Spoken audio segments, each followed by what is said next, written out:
enak aja, saya ini barang antik, tahu nggak? Lo ya bener lah. Alah, umur 77, kalau menurut dari peraturan udah pensiun tahu. Ini kamu bilang ibu minta untuk jadi ketua umum lagi. Kalau orang kan seneng banget ya. Aku bilang Mas Hasto, gua pikirin dulu ya Tok. Gua rasanya kepingin juga deh kumpul sama keluarga. Ini disuruh jadi ketum lagi gitu. Udah gitu sekarang ada orang mau ngambil pula PDI Perjuangan. Hai gawat. Gile. Nah, wartawan tulis gile.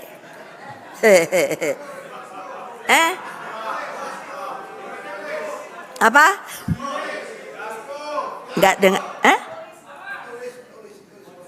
Ya bilang tuh Adian nih wartawan adik-adik kamu nih melempem semua. Dia nggak ngerti harga kehormatan. Iya. Aku dengar gitu. Tadinya gua mau pensiun. Saya udah punya cicit kan. Aduh cicitku lucu banget. Aduh jadi apa ya darling saya. Tahu-tahu disuruh jadi ketua umum tapi nggak nurut semua. Ngapain dia gua nggak nurut? Gitu dengar. Ini akan diambil nih kayaknya PDI Perjuangan. Saya mau jadi ketua umum lagi. Keren apa enggak? Ayo. Benar enggak?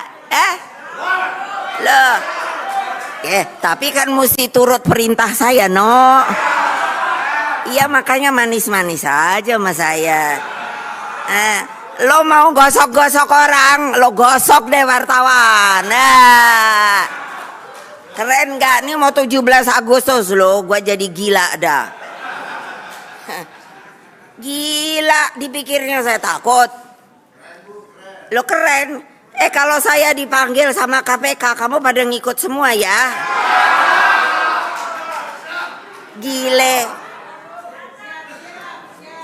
Ya emangnya saya pernah main korupsi apa-apa, cari aja deh.